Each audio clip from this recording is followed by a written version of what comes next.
Time now for sports on 104.7 The Cave. Here's Ned Reynolds.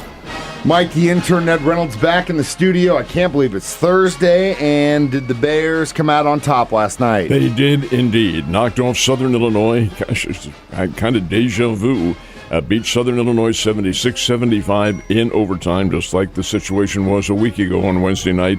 And Missouri and Arkansas. Missouri loses to Arkansas 91-84. Missouri's now 0-8, and we'll talk more about those games in our next segment. Not good for the Tigers at all, but the Bears are looking up, and that's a good thing. So, of course, the legendary, and I say that sarcastically, Pete Carroll retired from Seattle Seahawks in a capacity. He's actually still going to be in the front office in some fashion as a consultant, I guess, but they're looking for a new coach, and they got him. They got a guy named Mike McDonald, who was with the Baltimore Ravens as their defensive coordinator. He's only 36, and he'll be the youngest coach in the NFL. He didn't play any college football.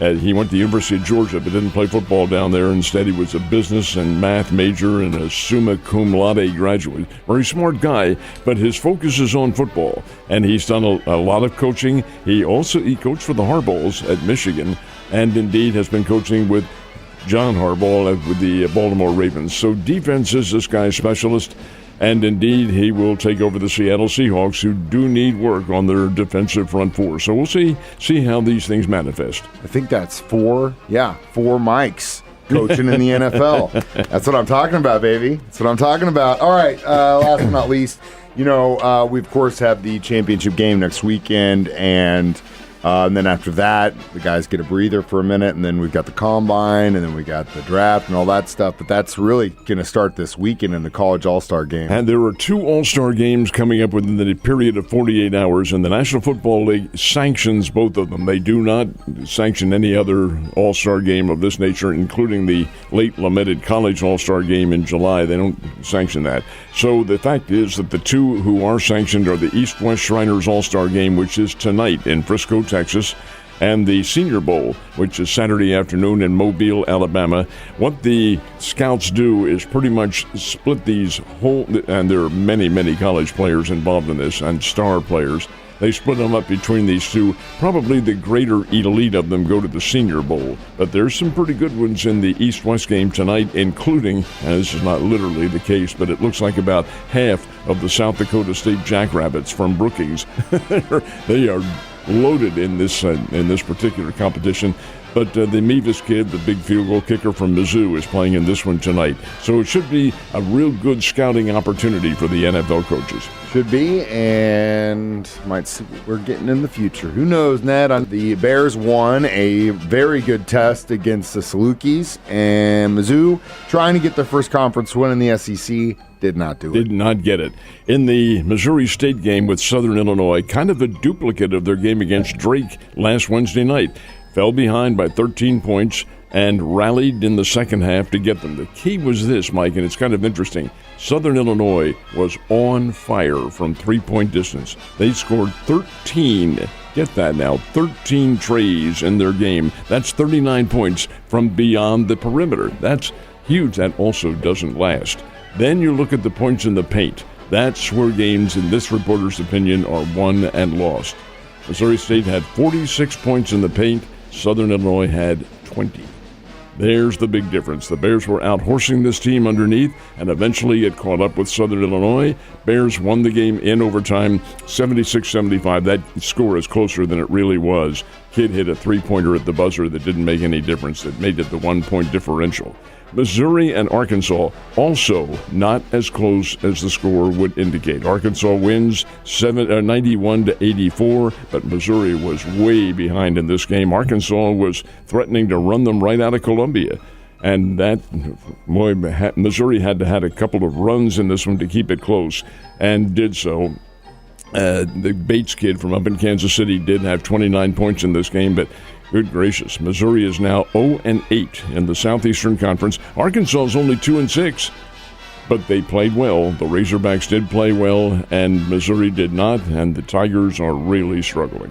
Sad to see that. You think that coach might be looking for a new job. This is only his second year That's there. What I was thinking. It's Dennis Gates, and Gates is a good coach. Comes from Cleveland State, had been at Florida State.